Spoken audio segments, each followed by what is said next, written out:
이 시간 하나님께서 우리에게 주시는 생명의 말씀은 누가복음 2장 41절에서 52절까지의 말씀입니다. 제가 하나님의 말씀을 봉독하겠습니다. 그의 부모가 해마다 6월절이 되면 예루살렘으로 가더니 예수께서 12살 되었을 때에 그들이 이 절기의 관례를 따라 올라갔다가 그 날들을 마치고 돌아갈 때에 예수는 예루살렘에 머무르셨더라.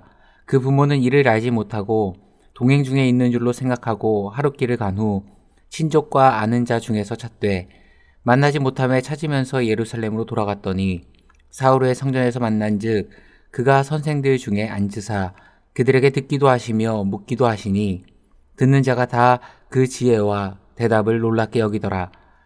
그의 부모가 보고 놀라며 그의 어머니는 이르되 아이야 어찌하여 우리에게 이렇게 하였느냐. 보라 내 아버지와 내가 근심하여 너를 찾았노라. 예수께서 이르시되 어찌하여 나를 찾으셨나이까. 내가 내 아버지 집에 있어야 될 줄을 알지 못하셨나이까 하시니 그 부모가 그가 하신 말씀을 깨닫지 못하더라. 예수께서 함께 내려가사 나사렛에 이르러 순종하여 받드시더라. 그 어머니는 이 모든 말을 마음에 드니라. 예수는 지혜와 키가 자라가며 하나님과 사람에게 더욱 사랑스러워 가시더라. 아멘. 오늘은 사흘 후에 성전에서 만나다라는 제목으로 하나님 말씀 증거하도록 하겠습니다. 성경의 사복음서 가운데 우리의 주님의 어린 시절, 정확히 말하면 유소년 시절의 기록은 누가복음이 유일한데요. 오늘 함께 읽은 누가복음 2장의 본문은 예수님의 유소년 시절의 에피소드를 기록하고 있습니다. 오늘 본문 41절의 말씀처럼 6월절을 맞아 예루살렘 성전을 방문하기 위해 올라가시게 됩니다. 성경은 그의 부모가 해마다 올라갔더라 기록하고 있는 것처럼 예수님도 늘 부모님을 따라 성지순례에 동행했고 아무 문제가 없었는데 특별히 예수님이 12살 되던 해에 문제가 발생한 겁니다. 제가 얼마 전에 청년부 임원들과 교사들과 함께 연말을 마무리하면서 식사를 했는데요. 식사를 마치고 돌아오는 차에서 들었던 이야기입니다.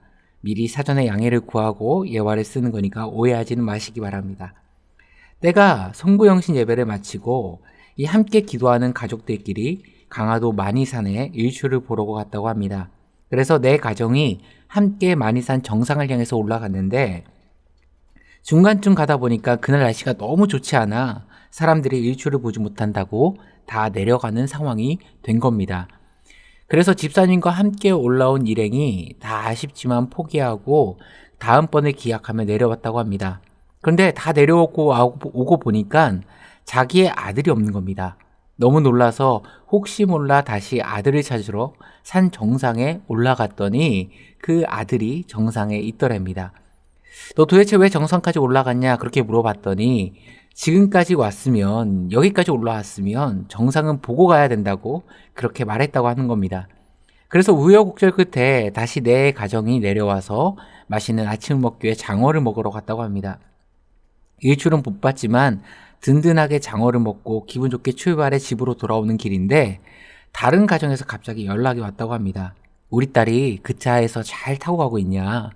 그래서 이게 무슨 소린가 알고 보니까 맛있게 장어를 먹고 딸을 장어집에 놓고 출발한 겁니다. 하루아침에 한 집은 아들을 한 집은 딸을 놓고 출발한 일이 벌어졌습니다. 이와 꼭 같은 일이 오늘 성경에도 발생합니다. 예수님의 부모님들이 예루살렘에서 예수님을 놓고 집으로 출발하게 된 겁니다. 우리 집사님들은 바로 아셨지만 오늘 본문 보니까 예수님의 부모님들은 얼마 만에 그 사실을 알았습니까? 44절을 보니까 동행 중에 있는 줄로 생각하고 하룻길을 간 후 하루를 꼬박 이동한 후에야 예수님이 없다는 것을 그들이 인지한 겁니다. 왜 이런 문제가 발생한 건가? 이것에 대한 해답이 42절에 나옵니다. 예수님께서 12살이 되었을 때라고 성경은 기록하고 있죠. 12살이었던 예수님의 나이가 결정적인 힌트입니다. 왜냐하면 이건 당시 이스라엘 문화적 배경을 이해해야 되는데요. 성서시대 이스라엘에서 성인으로 인정되는 시기는 13세 전후였습니다. 우리는 만 20살 때 성년의 날이라고 해서 성인식을 기념하지만요. 아직도 이스라엘은 남자는 13세, 여자는 12세의 성년식을 성대하게 치러줍니다. 그리고 이러한 전통이 이미 1세기 우리 예수님의 유년 시절에도 존재했을 거라 많은 성경학자들은 추정합니다. 즉 정리해보면 오늘 성경이 12살 되었던 해라고 언급한 것은 그냥 언급한 것이 아니라 소년에서 성인으로 넘어가는 과도기적 시간을 배경으로 하고 있음을 의도적으로 드러내고 있는 겁니다. 이스라엘의 1월 1일은 이 새해는 출애굽 사건 이후 우리의 달력과는 다른 3월로 바뀌게 됩니다. 왜냐하면 3월에는 6월절이 있기 때문에 그렇습니다. 출애굽기 12장 1절과 2절을 보시면 여호와께서 애굽 땅에서 모세와 아론에게 일러 말씀하시되 이 달은 6월절에 있는 3월달을 말합니다. 너희에게 달의 시작 곧 해의 첫 달이 되게 하고 예수 그리스도의 보혈의 피를 상징하는 어린 양의 피를 문설주에 바른 집은 장자의 죽음이라는 이 사망에서 생명을 얻은 그 사건이 이스라엘 민족에게 있어서는 새해를 시작하는 출발점으로 변화된 겁니다. 그럼 6월절을 지키기 위해 고향에서 예수님이 출발할 때가 성경은 12살이었다고 기록합니다. 그러면 6월절을 지내고 돌아올 때 우리 주님의 나이는 몇 살이죠? 13살. 즉 예루살렘에 방문하여 소년에서 성인으로 넘어가는 성인식을 치렀던 겁니다. 그럼 왜 예수님의 부모님들은 예수님이 일행 가운데 없는 걸 하루가 지나서야 알 수밖에 없었는가? 당시 성서시대에는 예루살렘으로 올라가는 여정이 지금처럼 고속도로로 빵빵 뚫린 게 아니었습니다. 도처에는 강도와 맹수가 있었고 생각지도 못한 위험들이 존재했기 때문에 주로 캐러번이라는 집단을 형성해서 친족들끼리 길을 함께 떠나게 됩니다. 주로 친족 단지로 형성된 이 캐러밴은 외부의 공격으로부터 보호하기 위해 성인 남성들이 앞뒤에 진영을 취하고 여성과 아이들, 노인 세대는 중간에서 보호받는 형태로 진영이 구성되어서 이동하게 됩니다. 그럼 이제 왜 예수님의 부모님이 예수님을 놓쳤는가 그려지시죠? 출발할 때는 우리 주님이 성인식을 치르지 않았기 때문에 어린아이의 진영인 중간에서 어머니와 함께 여정을 시작했을 겁니다. 하지만 도착하고 유월절을 마치고 돌아가는 길은 어디 진영에서 배치가 돼야 됩니까?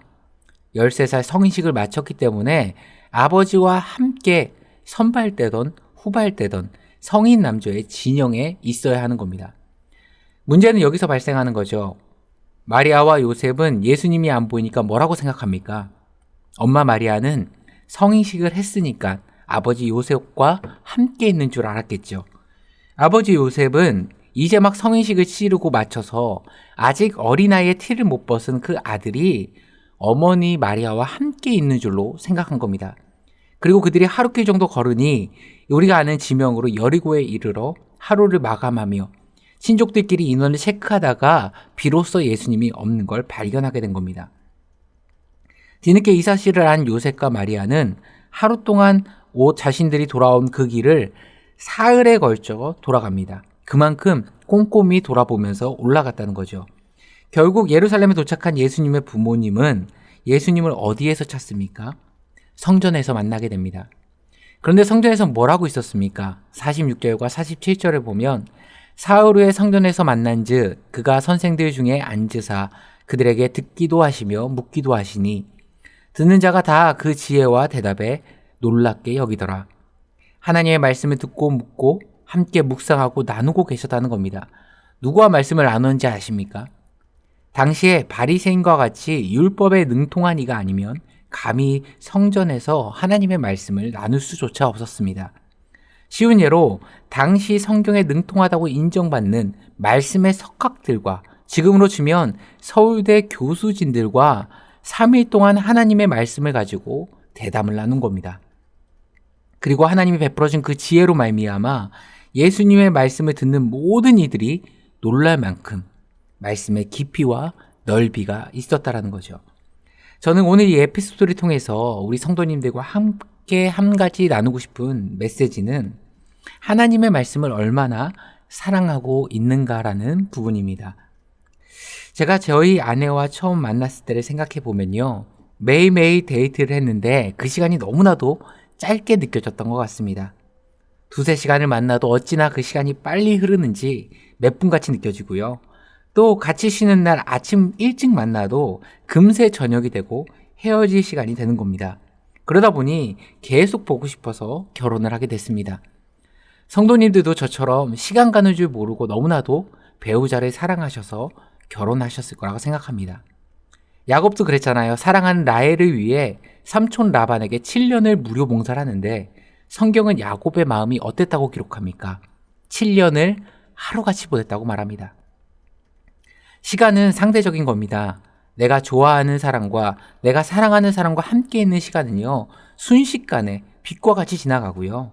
또 힘들고 괴로운 시간은 왜 그렇게도 안 지나가는지, 저는 군대 때 제가 군대를 제대하는 날이 안 올 줄 알았습니다.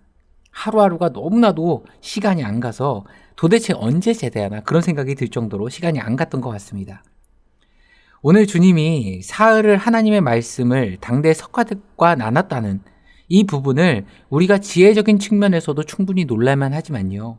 더 놀라운 것은 이 사흘이라는 시간이 마치 몇 분처럼 여길 정도로 하나님의 말씀을 사모하고 즐거워하며 사랑하셨다는 겁니다. 오늘 우리의 모습은 어떻습니까? 하루에 한 장 읽어가는 말씀도 본문이 30절, 40절 넘어가면 길게 느껴지고 10절 이하면 은혜다 감동하고 예배 시간에 조금만 설교가 길어져도 겉으로는 표현 못하지만 오늘 왜 이렇게 설교가 길어? 조바심 내고 있지는 않습니까? 우리 주님께서 하나님 말씀 앞에서 시간이 흘러가는지 모를 정도로 하나님의 말씀을 사랑했던 그 모습을 통해 우리도 말로만이 아닌 하나님의 말씀에 푹 잠기고 하나님의 말씀이 정말 송이꿀보다도 더 달게 맛보고 하나님의 말씀이 내 생명보다 귀하게 여겨서 2022년 한 해는 하나님의 말씀을 충만하게 사랑하시는 우리 성도님들이 되기를 소망합니다. 말씀 앞에 산미경되는 우리 성도님들이 되시길 간절히 바랍니다. 하나님의 말씀 앞에 푹 잠기시기를 소망합니다. 그래서 말로만이 아닌 하나님의 말씀을 전심을 다해서 사랑하는 우리 영혼의 성도님 되시길 간절히 축원합니다. 함께 기도하겠습니다. 사랑과 자비가 충만하신 하나님 아버지, 우리 인생 가운데 하나님의 말씀을 얼마나 사랑하는지 다시금 오늘 말씀을 통해서 되돌아보았습니다. 우리가 하나님 그 말씀 앞에 푹 잠겨서 하나님의 풍성함을 누리는 올 한 해 되게 하시고 송이꿀보다 더단 하나님의 말씀을 맛보아 기쁨을 충만하게 깨닫는 우리 모두가 될 수 있도록 인도하여 주옵소서. 이 모든 말씀 우리 주 예수 그리스도의 이름으로 기도드리옵나이다. 아멘. 생명의 말씀으로 나를 채워